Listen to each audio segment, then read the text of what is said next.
St. Mary's Group of Institutions for Women's విద్యారంగంలో 26 సంవత్సరాల అపార అనుభవం కలిగి ఇండియాలోనే మొట్టమొదటిసారిగా జనరల్ సిఎస్సి, ఈసీఈ తో పాటుగా emerging and advance computer science కోర్సులలో బీటెక్ డిగ్రీను అందిస్తున్న ఏకైక విద్యా సంస్థ Saint Mary's Group of Institutions Guntur for women. కేవలం ఇంజనీరింగ్ లోనే కాకుండా డిప్లొమా, ఎంటెక్, ఎంబీఏలలో కూడా ఎమర్జింగ్ అండ్ అడ్వాన్స్ కోర్సులైన artificial intelligence, data science, machine learning, cloud computing వంటి కోర్సులను అందిస్తూ ఫిజికల్ ఫిట్నెస్ కోసం 22 state level sports grounds, digital class rooms, campus recruitment training, central మరియు డిజిటల్ లైబ్రరీ, ఇంటిని మెరిపించే చక్కని హాస్టల్ వసతి, లాబొరేటరీ, విద్యార్థులకు స్టడీ అవర్స్, యోగా వంటి సదుపాయాలతో పాటుగా ఇన్ఫోసిస్, టీసీఎస్ వంటి టాప్ 50+ ఎంఎన్సీలలో 98% ప్లేస్మెంట్ సాధించి రాష్ట్రపతి చే ఛాంపియన్స్ ఆఫ్ చేంజ్ అవార్డు పొందిన ఏకైక విద్యా సంస్థ సెయింట్ మేరీస్. మరిన్ని వివరాలకు సంప్రదించండి.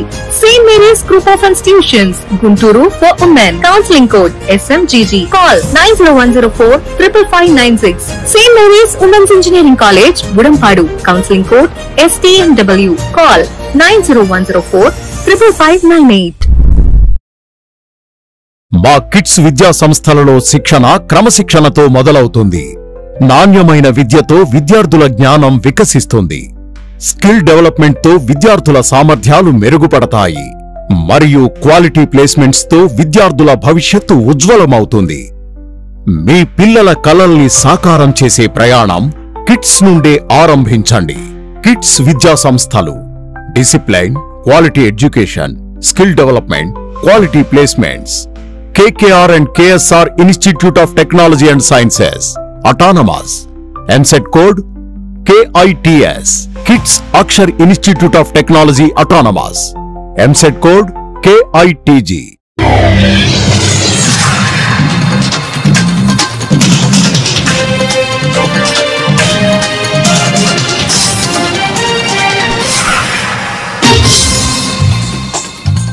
నమస్కారం, సిటీ న్యూస్ తెలుగుకు స్వాగతం. ఈనాటి వార్తా విశేషాలు. క్వాంటమ్ కంప్యూటింగ్ ను మనం అందిపుచ్చుకోవాలని సీఎం చంద్రబాబు పిలుపునిచ్చారు. ప్రభుత్వంతో కలిసి వచ్చిన టీసీఎస్, ఐబీఎం, ఎల్ఎండ్ లోకి ఆయన అభినందనలు తెలిపారు. ఈ 3 సంస్థల సహకారంతో అమరావతిలో క్వాంటమ్ పార్క్ ను ఏర్పాటు చేస్తున్నట్లు చెప్పారు. క్వాంటమ్ వ్యాలీపై విజయవాడలోని ఓ హోటల్లో రాష్ట్ర ప్రభుత్వం ఆధ్వర్యంలో నేషనల్ వర్క్ షాప్ నిర్వహించారు. దీనికి ఐటీ, ఫార్మా, వాణిజ్య, నిర్మాణ రంగాలకు చెందిన దిగ్గజ కంపెనీలు, ప్రతినిధులు, కేంద్ర ప్రభుత్వంలో ఉన్నతాధికారులు హాజరయ్యారు. ఈ సందర్భంగా చంద్రబాబు మాట్లాడారు. So in each hub there will be about 40. What about other countries which is leading as on so today currently in national, type of total ecosystem? Yeah, so I think in the national quantum mission type, the countries are having mission. Germany is having 5, 6, but where are they? US is really These are the quantum lab Communication. These are the labs that we would like to set up across engineering colleges. This is for the SSB minor program. So the AICT has already launched a minor program, sir. Already 9 universities from Andhra Pradesh. so they have developed small or about teaching labs, for for students. Place and this company is actually started because of you, sir. 2016, Apita, Jay Garu, sir, we actually started Vizag because we wanted to execute a defense project. Yeah. And the problem statement was to create a quantum safe messaging. Built our own algorithms, indigenous, delivered to defense. Also received an award from Honorable Raksha Mantri as well. Now this is the India's first dual-use technology, which is securing our... To use it, I'm going with Bill Gates Foundation also on healthcare. Total end-to-end, preventive, curative, real-time monitoring. so this has I was saying yesterday, these 2 areas, quantum sensing and quantum communication, we can already take the lead. Will make it more viable and So scaling. full product, not Yes. only this thing, but because it also will have a lot of AI. After Originally, we thought to promote quantum computing. Then I thought to invite some of important people who will do this job. By that time, Government of India has announced quantum mission. Here is a man, Mr. Kamakoti. Once any idea will come on his mind, he won't leave. Continuously he is pursuing things. Then he came to me, sir, it is a important momentum for all of us. We have to push quantum computing. How to do it? We have to work it out. Then immediately I contacted Government of India, Secretary Abhayji, and then minister. They also agreed in principle. Then how to move further, I had a discussion with some of our mayor players. One Mr. Venkat from IBM. He is also very responsible at that time. Immediately responded, yes sir, we are in full swing. But ultimately, Government of India has to accept, and also other players has to come forward. Then we created an ecosystem, TCS, IBM and L&T. All three people made it a reality. I really appreciate these three players who joined together and Government of India. BJP రాష్ట్ర అధ్యక్షుడి ఎంపిక కొలిక్కి వచ్చింది. అధ్యక్ష పదవికి మాజీ MLC PVN Madhav పేరును ఆ పార్టీ అధిష్టానం ఖరారు చేసింది. ప్రస్తుతం రాష్ట్ర ప్రధాన కార్యదర్శిగా ఉన్న ఆయన గతంలో శాసన మండలిలో బీజేపీ ఫ్లోర్ లీడర్ గా పనిచేశారు. ఆర్ఎస్ఎస్ బీజేవైఎం బాధ్యతలు నిర్వర్తించారు. మాధవ్ బీజేపీ సీనియర్ నేత దివంగత చలపతిరావు కుమారుడు. ఆయన తండ్రి 2 సార్లు ఎమ్మెల్సీగా పనిచేశారు. మేయర్ కోవెలమూడి రవీంద్ర అధ్యక్షతన సోమవారం నగరపాలక సంస్థ కౌన్సిల్ సమావేశం వాడివేడిగా జరిగింది. ఈ సమావేశంలో ఎమ్మెల్యేలు గల్లా మాధవి, మహమ్మద్ నజీర్, ఎమ్మెల్సీ యేసరత్నం, కమిషనర్ పులి శ్రీనివాసులు, కార్పొరేటర్లు, అధికారులు పాల్గొన్నారు. నగరంలో పారిశుద్ధ్య నిర్వహణ అధ్వానంగా ఉందంటూ కౌన్సిల్ సమావేశంలో కార్పొరేటర్లు ఆగ్రహం వ్యక్తం చేశారు. అధికారులు మేయర్ ను సైతం తప్పుదోవ పట్టిస్తున్నారని రవి ధ్వజం ఎత్తారు. ఫలితంగా ప్రజలు అవస్థలు పడుతున్నారని చెప్పారు.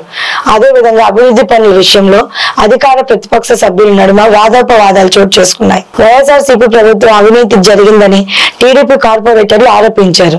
వారి ఆరోపణలు వైసీపీ కార్పొరేటర్లు ఖండించారు. ప్రజా సమస్యల పరిష్కారంలో కూటమి ప్రభుత్వం విఫలమైందని విమర్శించారు. నగర ప్రజలకు కనీసం మౌలిక సదుపాయాలు కూడా కల్పించలేకపోతున్నారని ఆరోపించారు. దీంతో ఇరువురు వాదనలతో సమావేశం గందరగోళంగా నెలకొంది. వెంటనే స్పందించిన మేయర్ కోవెలమూడి రవీంద్ర ప్రాధాన్యత ప్రకారం అన్ని డివిజన్ల అభివృద్ధి పనులు పూర్తి చేసి ప్రజలకు పూర్తి స్థాయిలో మౌలిక సదుపాయాలు కల్పిస్తామని స్పష్టం చేశారు.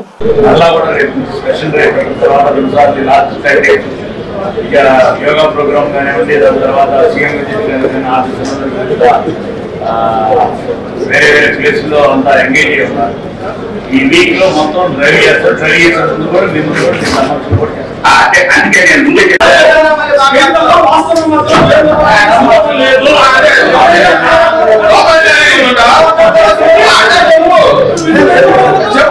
నుంచి వాటర్ వస్తుంది. హెచ్ఆర్ఆర్ నుంచి వాటర్ సరిగ్గా రావట్లేదని చెప్పి గత సంవత్సరం కాలంగా బాగా ఇబ్బందులు పడతా ఉన్నాం. ఒక రిజర్వాయర్ నుంచి ఒక రిజర్వాయర్ రెండదు. మాకు ఎక్కడ దాటిన తర్వాత ఆమోదించడం కూడా జరిగింది. దానికి టెండర్ దశలోకి వచ్చింది. టెండర్ దశలో ఎవరు ఇన్ఫ్లుయెన్స్ ఉపయోగించారు, ఆ టెండర్ ఎందుకు ఆగింది, ఆ మోటార్ ఎందుకు తీయలేదు చెప్పండి సార్. అధ్యక్ష, ఇంజనీర్ సమాధానం 7 మెయిన్ రోడ్ 0 నుంచి 5 లైన్ వరకు 80 రోడ్ల విస్తరణ చేసి పడినందు ఇంకా కొన్ని ప్రదేశంలో సంబంధిత భవనాలు నగరపాలక సంస్థ ఇంజనీర్ విభాగం సమక్షంలో బీటీ శాంపుల్ సేకరించి RMP quality control lab test చేయించడం జరిగింది. ఈ పని నాణ్యత ప్రమాణం ప్రకారం జరిగిందని నిర్ధారించడం జరిగింది. కనుక పైప్ లైన్ కూడా 2 క్వాలిటీ కంట్రోల్ భావించడం జరిగింది. ఐటమ్ నెంబర్ 4 గుంటూరు నగరంలో ఎన్ని కోట్లకు మొక్కల్లో 60% ఏదైతే మొక్కలు ఉన్నారో 60% సప్లై చేయగలగాలి. లేదంటే మీటింగ్ వచ్చే సందర్భాలు ఈ కొండ ఫైల్ లేదన్నాడు.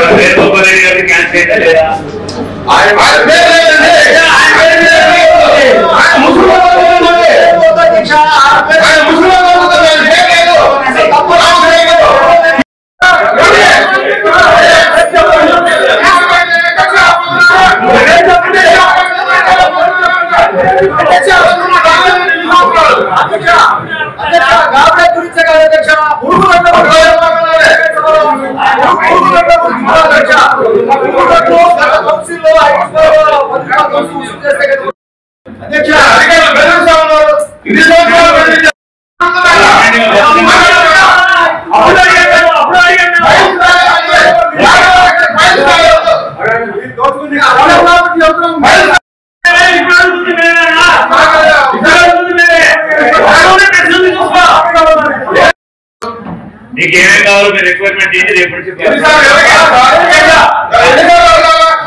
రేపు ఇవ్వండి. రేపు నుంచి రేపు మార్నింగ్ మీకు ఏం కావాలంటే మేము ప్రొవైడ్ చేస్తాం. రేపు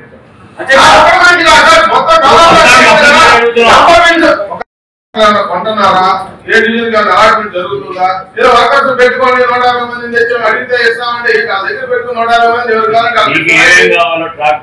ప్రజలకు కనీస సౌకర్యాలు కల్పించడంలో నగరపాలక సంస్థ యంత్రాంగం విఫలం అవుతుందని గుంటూరు పశ్చిమ ఎమ్మెల్యే గల్లా మాధవి ఆరోపించారు. కౌన్సిల్ సమావేశంలో చర్చలు చేయడం తప్ప ఎలాంటి ఫలితాలు ఉండడం లేదన్నారు. రహదారుల అభివృద్ధి లేదు, పారిశుద్ధ్యం మెరుగుపడడం లేదు, ప్లాస్టిక్ నియంత్రణ లేదు. కౌన్సిల్ సమావేశంలో ఘాటు విమర్శలు చేశారు. ప్రభుత్వానికి చెడ్డ పేరు తెచ్చే విధంగా అధికారులు వ్యవహరిస్తున్నారని ఆగ్రహం వ్యక్తం చేశారు. కౌన్సిల్ సమావేశంలో ప్రతి ప్రశ్నకు రాతపూర్వకంగా సమాధానం రావాలని డిమాండ్ చేశారు. కమిషనర్ సమాధానం కోసం ఒక ఎమ్మెల్యే ఎదురు చూడడం దారుణంగా ఉందన్నారు.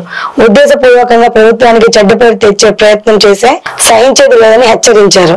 గుంటూరులో అనాధికారికంగా ఉన్న హోర్డింగ్లు తక్షణం తొలగించాలని అల్టిమేటం జారీ చేశారు. నగరపాలక సంస్థ కౌన్సిల్ సమావేశంలో సాక్షాత్తు అధికార పార్టీ ఎమ్మెల్యే గల్లా మాధవి చేసిన వ్యాఖ్యలపై సర్వత్రా చర్చ జరుగుతుంది. గతంలో ఎల్ఈడి డిస్ప్లే బోర్డ్స్ గురించి అడగడం జరిగింది. అయితే కమిషనర్ గారు ఆన్సర్ ఇస్తూ ట్రాఫిక్ కి అడ్డంగా లేదంటే భవనాల మీద లేదంటే ప్రైవేట్ స్థలాల్లో లీజుకి ఇస్తూ వాటిని ఏర్పాటు చేసుకుంటే కమిషనర్ గారు పర్మిషన్ ఇవ్వడం జరుగుతుంది అని చెప్పి ఇక్కడ ఆన్సర్ ఇవ్వడం జరిగింది. అయితే ఈ రోజు మనం కొన్ని ఏరియాలో తీసుకుంటే మీరు చుట్టుపక్కల ప్రాంతం తీసుకొని ఇవ్వండి, గార్డెన్స్ లో కొన్ని ఏరియాలు ఎగ్జాంపుల్ గా చెప్తున్నాను, అనేక ప్రాంతాల్లో ఉన్నాయి. రోడ్డుకి అడ్డంగా ఉంటాయి అధ్యక్ష ఈ హోర్డింగ్స్, పెద్ద పెద్ద హోర్డింగ్స్. అయితే ఒక గౌరవ కార్పొరేటర్ గారు అడిగిన దానికి సమాధానంగా కార్పొరేటర్ గారు కూడా దీన్ని లేవనెత్తడం జరిగింది. అయితే ఇచ్చిన ఆన్సర్ ప్రకారం ఎన్ని వేకెంట్ ల్యాండ్స్ ఉన్నాయో ఒక లిస్ట్ అవుట్ ఇచ్చారు, వాటికి నోటీసులు ఇచ్చామన్నారు, లేదంటే డైరెక్ట్ గా వాళ్ళ కాల్ చేసి మాట్లాడము ఓనర్స్ అని చెప్పడం జరిగింది. అయితే మీరు కమిషనర్ గారు నేను ఒక పలానా డివిజన్ కి మనం స్పెషల్ శానిటరీ డ్రైవ్ కోసం వెళ్ళినప్పుడు అక్కడ అనేక ఖాళీ స్థలాలను గమనించడం జరిగింది. గౌరవ కమిషనర్ గారు అధికారులను ఆదేశించారు బోర్డ్స్ ఏర్పాటు చేయండి అని చెప్పి. అయితే ఒక్క బోర్డు కానివ్వండి, ఒక బ్యానర్ కానివ్వండి ఇంతవరకు ఎక్కడ కూడా ఆ డివిజన్ లో ఏర్పాటు చేయడం చూడలేదు అధ్యక్ష. మరి 8వ డివిజన్ నుంచి గౌరవ కార్పొరేటర్ గారు మ్యాట్లు ఏదో ఏర్పాటు చేశారు, ఆ మ్యాట్ పక్కనే వేయడం జరిగింది. లాస్ట్ టైం కూడా మనం గౌరవ ఎంపీ గారితో సహా మీటింగ్ పెట్టుకున్నప్పుడు కూడా నేను చెప్పడం జరిగింది, మ్యాట్లు తీయకపోగా అక్కడే అలాగే ఉంటున్నాయి. మరి ట్రాక్టర్లు ఏర్పాటు చేస్తే ఏ ట్రాక్టర్ ఎందుకు ఎత్తట్లేదు వాటిని? ప్రధాన రహదారి అనేక మంది సిబ్బంది నడుస్తున్న పరిస్థితుల్లో ఆఫీసర్లు, జడ్జిలు, ఇలాగ ఎస్పీ బంగ్లాలు ఇలాంటి మేజర్ రోడ్లోనే ఇలాంటి పరిస్థితి ఉంటాయి, మెయిన్ రోడ్లోనే ఇలాంటి పరిస్థితి ఉంటాయి. ఇంటర్నల్ రోడ్స్ గురించి అక్కడ ప్రజలు అనుభవిస్తున్న బాధ గురించి మనం చెప్పుకోవాల్సిన పనే లేదు అధ్యక్ష.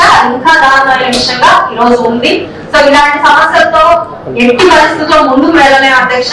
మరి మనం కించపరచడం కోసం ఆ మాట వినబడదు అనే పరిస్థితి, గవర్నమెంట్ మీద దాడి తీసుకురావాలనే ఒక సంకల్పమా నాకు అర్థం కావట్లేదు. బేసిక్ ఇష్యూస్ మీద మనం సొల్యూషన్ తెచ్చుకోలేకపోతే ఇంకా చాలా సమస్యల మీద ఎప్పుడు పోరాడతామో నాకు తెలియట్లేదు అధ్యక్ష.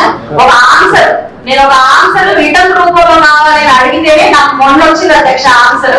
అంటే ఇలాగ పరిస్థితి సిస్టమ్ పనిచేస్తే నేను ఎప్పుడు దీనికి ఆన్సర్స్ రెడీ చేసుకొని మళ్ళీ మీరు ఈ ఆన్సర్స్ నాకు సాటిస్ఫాక్టరీగా లేకపోతే మిమ్మల్ని అప్రోచ్ అయ్యే టైం కూడా అయిపోకుండా నాకు మీరు ఆన్సర్స్ ఇస్తే ఏం చేయాలో చెప్పాలి, మీరే నాకు ఆన్సర్ ఇవ్వాల్సిందిగా కోరుకుంటున్నాను అధ్యక్ష. ఎనీథింగ్ ఇక్కడ డిస్కస్ చేసేవాడిని రిటర్న్ రూపంలో నాకు మళ్ళీ నేను చెప్పిన గత కౌన్సిల్లో కూడా నేను మీకు చెప్పడం జరిగింది అధ్యక్ష. ఇప్పుడు కూడా మిమ్మల్ని కోరుతున్నాను, మేము అడిగిన ప్రతి ప్రశ్నకి అర్హులందరికీ సంక్షేమ పథకాలు అందించాల్సిన బాధ్యత అధికార యంత్రాంగంపై ఉందని గుంటూరు తూర్పు ఎమ్మెల్యే మహమ్మద్ నజీర్ తెలిపారు. సచివాలయ సిబ్బంది మరింత సమర్థవంతంగా పనిచేయాలని అన్నారు. కొన్ని సచివాలయాల్లో సిబ్బంది అందుబాటులో ఉండడం లేదని, కేవలం వాచ్మెన్ ఉద్యోగాలు చేస్తున్నారని చెప్పారు. సచివాలయ వ్యవస్థను ప్రక్షాళన చేయాలని కౌన్సిల్ సమావేశంలో స్పష్టం చేశారు. అదే విధంగా అభివృద్ధి పనుల విషయంలో కాంట్రాక్టర్లు ఇష్టారాజ్యంగా వ్యవహరిస్తున్నారని కార్పొరేటర్ మల్లవరపు రమ్య ఆరోపించారు. రాయపాటి కన్స్ట్రక్షన్ ప్రతినిధులు ఎలాంటి సమాచారం లేకుండా రోడ్లు ధ్వంసం చేస్తూ ప్రజలను ఇబ్బందికి గురి చేస్తున్నారని సభా దృష్టికి తీసుకువచ్చారు. వార్డు సచివాలయాల సిబ్బంది సక్రమంగా పనిచేయడం లేదని, ఈ కారణంగా సంక్షేమ పథకాలు అందక ప్రజలు అవస్థలు పడుతున్నారని మరికొందరు కార్పొరేటర్లు చెప్పారు. అర్హత కలిగిన ప్రతి ఒక్కరికి సంక్షేమ పథకాలు అందించాలని డిమాండ్ చేశారు. సంవత్సర కాలంలో మరీ గ్రీనరీ అనేది మనకి నగరంలో ఎక్కడ నామమాత్రంగానే ఉంది. దాన్ని పూర్తి స్థాయిలో ఒక మెయింటెనెన్స్ గా అన్ని సిటీస్ చూస్తున్నాం మేము. అన్ని సిటీస్ లో కూడా దానికోసం ఏ ప్రాక్టీసెస్ అయితే తీసుకున్నారో అటువంటి ప్రాక్టీస్ గుంటూరు నగరాన్ని కూడా తప్పనిసరిగా తీసుకోవాలి. మేము తెచ్చి ఇప్పుడు మీరు ఇచ్చినటువంటి లెక్కల ప్రకారం 10,000 మొక్కలు తెచ్చారంటారు. దాంట్లో మొక్కలు స్వీకరించిన మొక్కలు 10,000, మొక్కల సంఖ్య నాటిన మొక్కల సంఖ్య 305, మిగతా 9,695 మొక్కలు మిగిలి ఉన్నాయని చెప్పి రాశారు. దానికి అర్థం ఏంటో నాకు అయ్యింది మరి. సార్ రెవెన్యూ మొక్కలు సార్ రోడ్ సైడ్ నాటే మొక్కలు స్పెల్ వైజ్ గా నాటడం జరుగుతుంది సార్. ఇప్పటి వరకు 305 మొక్కలు నాటడం జరిగింది. స్పెల్ వైజ్ గా దాంట్లోనే ఇంకా 20 రోజులకు ఒకసారి మళ్ళీ డిస్ట్రిబ్యూషన్ చేస్తూ ప్లాంటేషన్ చేస్తూ రీప్లాంటేషన్ చేస్తూ. అవును, ఒకేసారి మీరు 10,000 మొక్కలు తీసుకుంటే దాని మెయింటెనెన్స్ కూడా చేసుకోవాలి కదా. తీసుకొని వచ్చిన మొక్కలు ఉంటాయి అన్ని రోజులు. 10,000 మొక్కలు మీరు తీసుకొని వచ్చారు. కమిషనర్ గారు ఆ రోజు ఎన్విరాన్మెంటల్ డే రోజు ఆయన ప్రతి వార్డు కూడా ఇన్ని పంపిస్తా ఉన్నారు. దానికి ఏమైనా ప్రాక్టీస్ మొదలు పెట్టారా? ఎక్కడ ఏ వార్డులో పంపించారు, ఏ వార్డు ఎన్ని నాటారు? కనీసం మీరు ఇప్పుడు ఎంత కాస్ట్లీ మెటీరియల్ తీసుకొని వస్తున్నాం, నగరంలో ఎక్కడ అవుట్లుక్ మారట్లేదు, ఎక్కడ ఉన్నటువంటి దొంగలు అక్కడే అన్నటువంటి విధంగా ఉంది.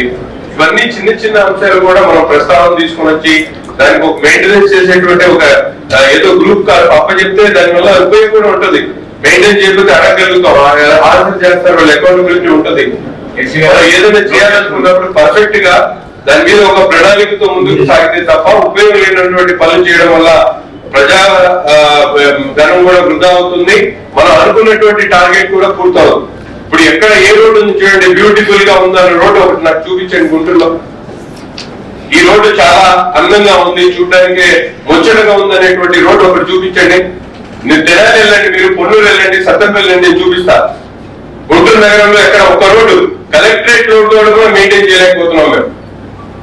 చాలా చెప్పాలంటే ఒక విధంగా చెప్పాలంటే గుంటూరు అన్సివిలైజ్డ్ ఏరియా అన్నట్టు తయారు చేసుకున్నాం. దీన్ని మనం అందరం కలిసి ఒక యుద్ధ ప్రాతిపదికన దీని మీద దృష్టి పెట్టాల్సినటువంటి అవసరం ఉంది. ఇది కనీస బాధ్యత. ప్రజల మిగతా విషయాలన్నీ పట్టించుకోకపోయినా ఏదో 1-2 రోడ్లు చూడడానికి అందంగా కనిపించాలనేటువంటి ఆలోచన ప్రతి ఒక్కరు కూడా ఉంది. దీన్ని పూర్తి చేయాల్సినటువంటి అవసరం ఉంది. దీన్ని మనం చేయలేకపోయిన కలెక్టర్ కార్యాలయంలో నిర్వహించిన గ్రీవెన్స్ డే కి ఫిర్యాదుదారులు పెద్ద సంఖ్యలో తరలి వచ్చారు. ఈ మేరకు collector Nagalakshmi, joint collector Bhargav Teja, ఇతర అధికారులు ప్రజల నుండి ఫిర్యాదులను స్వీకరించారు. ఇందులో ప్రధానంగా పెన్షన్లు, రేషన్ కార్డులు, భూముల సర్వే, భూ ఆక్రమణలు, తాగునీరు, అధికారుల నిర్లక్ష్యంపై అధికంగా ఫిర్యాదులు అందాయి. ప్రజల నుండి ఫిర్యాదులు స్వీకరించిన అధికారులు తక్షణమే పరిష్కారం చేయాలని సంబంధిత శాఖకు ఆదేశాలు జారీ చేశారు. గ్రీవెన్స్ డేలో ఈ సోమవారం ప్రత్యేకంగా తొలగించిన టిఫిన్ బండిని తిరిగి పెట్టాలని ఒక 10,000 బాలుడు ఏకంగా కలెక్టర్ నాగలక్ష్మికి ఫిర్యాదు చేశాడు. అదే విధంగా ఉద్యోగాల పేరుతో మోసాలు, ఉపాధి హామీ పథకంలో అక్రమాలు వెలికి తీయాలని సర్పంచులు వినతి పత్రాలను అందజేశారు. గ్రీవెన్స్ లో ఫిర్యాదులను అందజేసిన బాధితులు వారి సమస్యలను మీడియాకు వెల్లడించారు.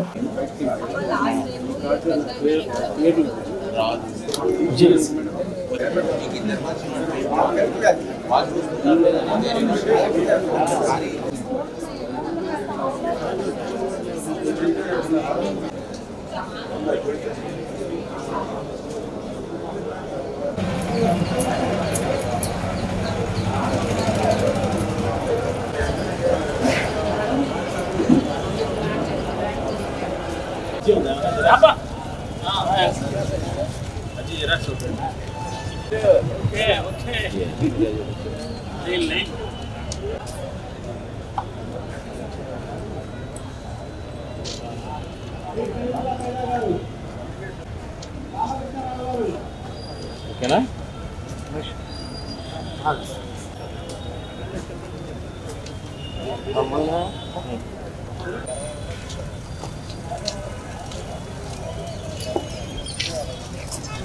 ఇలాంటి పంపించాలి నువ్వు మామూలు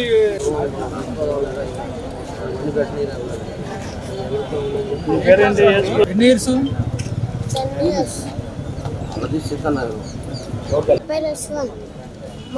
గవర్నమెంట్ హాస్పిటల్ టిఫిన్ బండి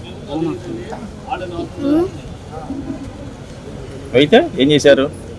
కాలంలో పడేసారు మా టిఫిన్ బండి. ఎవరు పడేశారు? వేరే వాళ్ళు తెలీదు, కావాలని పడేశారు. చాలాసార్లు తిరిగి ఆఫీస్ దగ్గర, అందుకనే మా అమ్మ ఇక్కడ పంపించింది. చచ్చిపోదాం పట్టు అంటాను. ఎవరు? కానీ మా అమ్మ దేనికి?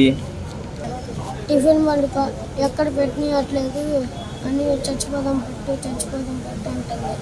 అందుకని నేను వచ్చాను. మీ నాన్న ఏం చేస్తుంటాడు? లారీకి వెళ్తాడు. మరి పట్టించుకోడా? బండి పెట్టుకోవడానికి నీకేం కావాలా? టిఫిన్ బండి కావాలి. పెట్టుకోవడానికి కావాలా? ఎక్కడ పెట్టావురా? ఏ హాస్పిటల్ దగ్గర? గవర్నమెంట్ హాస్పిటల్ దగ్గర.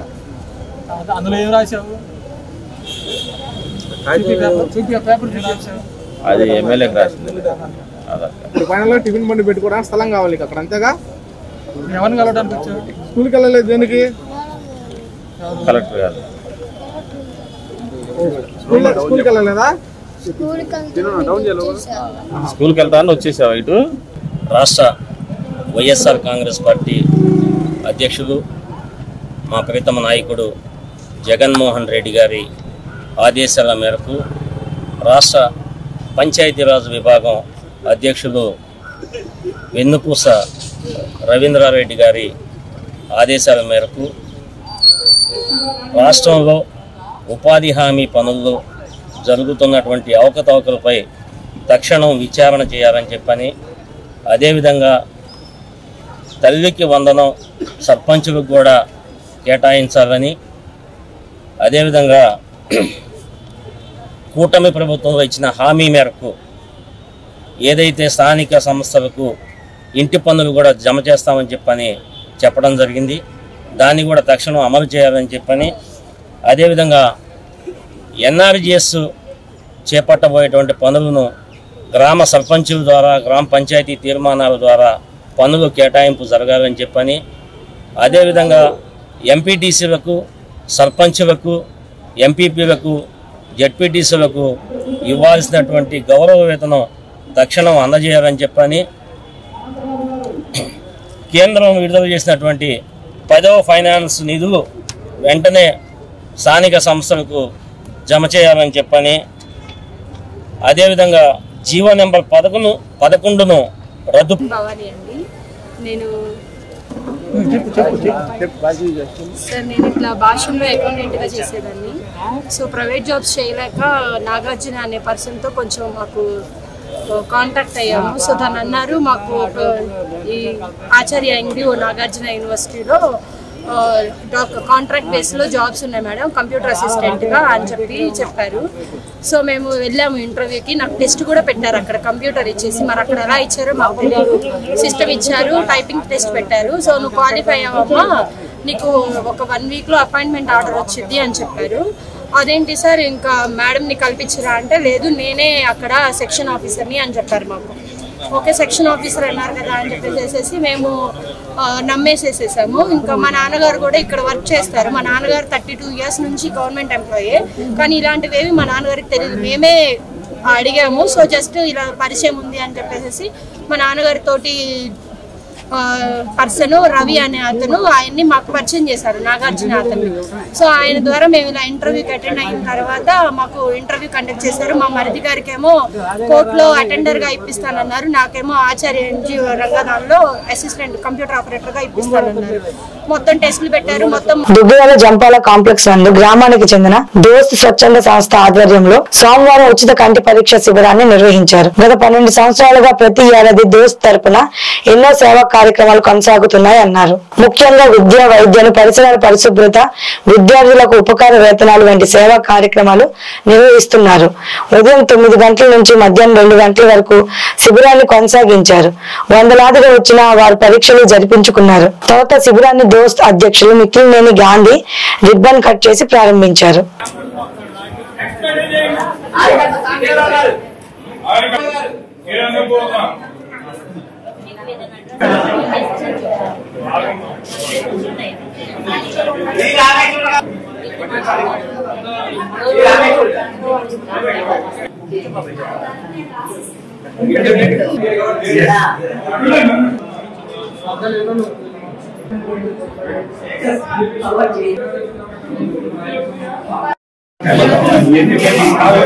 వై కమలమ్మ, కమలమ్మ గారు వై ఎట్టా నాగలక్ష్మి గారు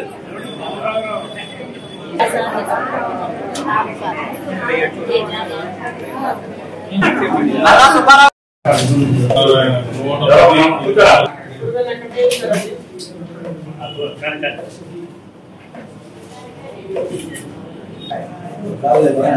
నమస్కారం.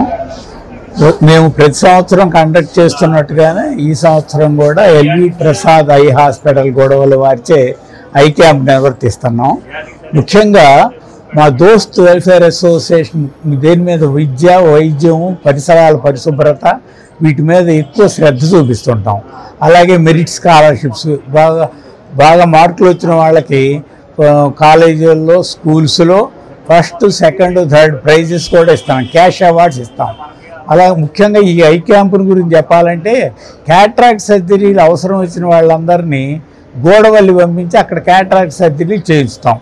మినిమం వాళ్ళు ఎల్వి ప్రసాద్ ఇన్స్టిట్యూట్ వాళ్ళు తర్వాత అక్కడ గొడవలు తీసుకెళ్ళి మీకు కావాల్సినటువంటి నెక్స్ట్ ఏదైనా లెవెల్ ఆఫ్ ఆపరేషన్స్ కానీ ఏమన్నా ఉంటే కనుక అక్కడ చేస్తారు. మీరు ఈరోజు దోస్త్ దుగ్గిరాల వన్ సేవా ట్రస్ట్ వారు అలాగే LV Prasad eye hospital Gudavalli వారు సంయుక్తంగా కలిసి నిర్వహిస్తున్నటువంటి ఈ ఉచిత కంటి వైద్య శిబిరానికి విచ్చేసినటువంటి ప్రజలకి అలాగే మీడియా మిత్రులకి, అధికారులకి, హాస్పిటల్ సిబ్బందికి అందరికీ కూడా ప్రత్యేకంగా ధన్యవాదాలు మరియు కృతజ్ఞతలు.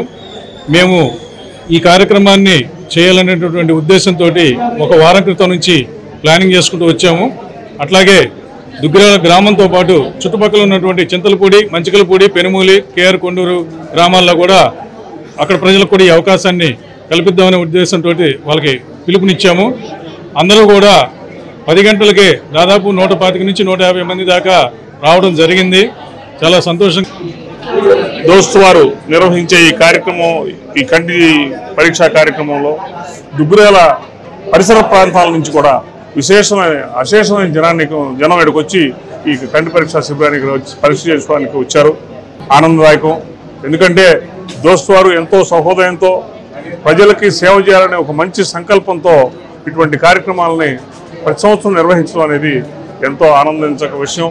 ముఖ్యంగా ముందుగా ఆ దోస్తు సంస్థ వారికి నా అభినందనలు తెలియజేస్తున్నాను. విధంగా ఇలాగే ఎప్పుడు కూడా ఏదో సాయంత్రం స్కాలర్షిప్ కార్యక్రమం ఉంది అంటే ఈ దోస్తు ఒక జయంతో ఏదైతే లక్ష్యంతో ఈ కార్యక్రమాలని ఒక డిజైన్ చేసుకుందో ఎటువంటి ఆటంకాలు లేకుండా చక్కగా ఇప్పుడు దుగ్గిరాల ప్రజల వెన్నంటుండి అన్ని కార్యక్రమాల్లో కూడా వాళ్ళు ముందుండి ఈ కార్యక్రమం నిర్వహించడం అనేది అభినందించదగ్గ విషయం.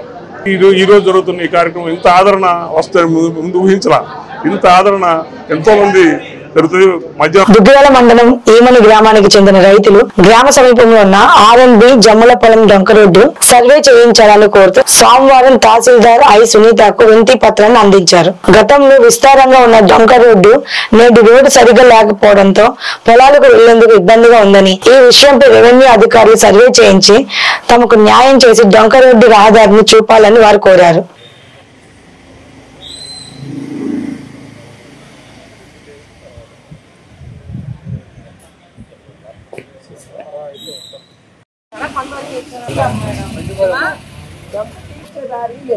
ఇక్కడ నుంచి కట్టెక్కి వెళ్ళాలంటే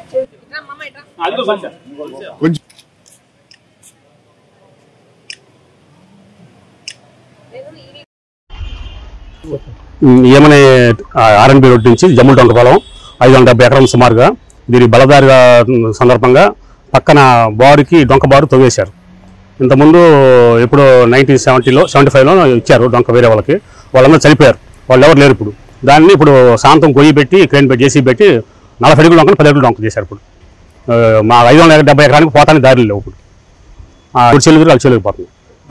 డొంకలు సర్వే చేసి ఎంఆర్ఓ గారికి పత్రతున్నాము. సర్వే చేసి దారి అది 1 కిలోమీటర్ ఉంటుంది. మేడం గారు ఆ డొంకలు సరి చేయించి సదురు చేయించి మా బళ్ళు గరిసే దారిగా చూపించమని కోరుచున్నాం. సార్ నమస్తే అండి. మాది ఈమన గ్రామం అండి, దుగ్గిరాల మండలము.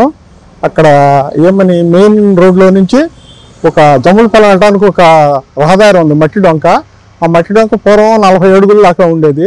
ఆ 40 అడుగులు దాన్ని కొంత వేరే వాళ్ళకి ఇచ్చేశారు పట్టా భూమిలాగా. మాకేమన్నా 10 అడుగులకి 15 అడుగుల దాకా ఉండేది పూర్వం. వాళ్ళు మా యొక్క పంటని తోలుకుంటానికి కానీ, మేము అక్కడికి వెళ్తానికి కానీ, ఎరువులు తీసుకెళ్ళటానికి కానీ అది బాగా ఉపయోగపడేది. ఈ మధ్య కాలంలో దాన్ని ఏం చేశారంటే ఆ డొంకని తీసేసి చాలా చిన్నది, కనీసం బండి పోయడానికి కూడా వీలు లేకుండా తయారు చేశారు. కాబట్టి ఎంఆర్ఓ గారు దాన్ని దుగ్గిరాల కమ్యూనిస్టు కార్యాలయం వద్ద సోమవారం రైతు సంఘ నాయకులు మండల కమిటీ సమావేశం నిర్వహించారు. ఈ సమావేశంపై రైతు సంఘం రాష్ట్ర సహాయ కార్యదర్శి జొన్న శివశంకర్, రైతు సంఘం మండల కార్యదర్శి యార్లగడ్డ బ్రహ్మేశ్వరరావు, మండల అధ్యక్షుడు నడుకుదురు యోగేశ్వరరావు, కౌలు రైతు సంఘం మండల అధ్యక్షులు భీమవరపు అమ్మిరెడ్డి, మండల కమిటీ నాయకులు అద్దంకి పాములు, ఏ ఆంజనేయులు పాల్గొన్నారు.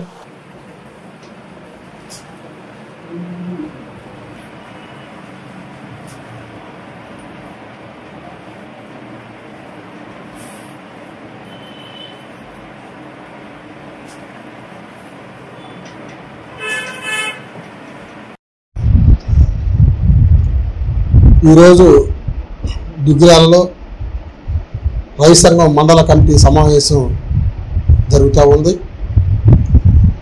ప్రధానంగా దుగ్గిరాల ప్రాంతాల్లో అనేక సమస్యలు, రైతాంగ సమస్యలు మన ముందుకు వస్తూ ఉన్నాయి. వ్యవసాయం ఖరీఫ్ ప్రారంభమైంది. ఇప్పటికే వరి విత్తనాలు జరుగుతూ ఉన్న పరిస్థితి స్పష్టంగా మనకు కనిపిస్తూ ఉంది. ఈ క్రమంలో దుగ్గిరాలలో విద్యుత్ సబ్స్టేషన్ లేకపోవటం వలన కరెంటు వ్యవసాయదారులకి తీవ్ర అంతరాయం కలగటం, ఎప్పుడు పడితే అప్పుడు కరెంటు రన్నింగ్లో ఆగిపోవటం వలన తీవ్ర అసౌకర్యానికి గురవుతున్న పరిస్థితులలో రైతాంగా మేము డిమాండ్ చేస్తూ ఉన్నాం. గతంలో ప్రభుత్వాన్ని అడిగాం, ఈ ప్రభుత్వాన్ని సంవత్సర కాలం నుంచి అర్జీలు ఇస్తూనే ఉన్నా విద్యుత్ సబ్స్టేషన్ని దుగ్గిరాల హెడ్ క్వార్టర్స్గా నిర్మించాలని చెప్పేసి మేము డిమాండ్ చేస్తూ ఉన్నాం. దీనివల్ల ప్రజలకి సౌకర్యం కలుగుతుంది, అటు రైతాంగం కూడా సంతోషించడానికి ఆస్కారం ఉందని చెప్పేసి మేము డిమాండ్ చేస్తూ ఉన్నాం. అదేవిధంగా ఇవాళ బకింగ్హామ్ కెనాల్లో మనం చూస్తూ ఉన్నాం. మెయిన్ బ్రాంచ్ కాలువలు, దానికి అనుసంధానంగా ఉన్న కాలువలు మొత్తం కూడా తూటిగడ, గుర్రపు డెక్క, మేటలు వేసి తీవ్రంగా అసౌకర్యం గురవుతున్న పరిస్థితి.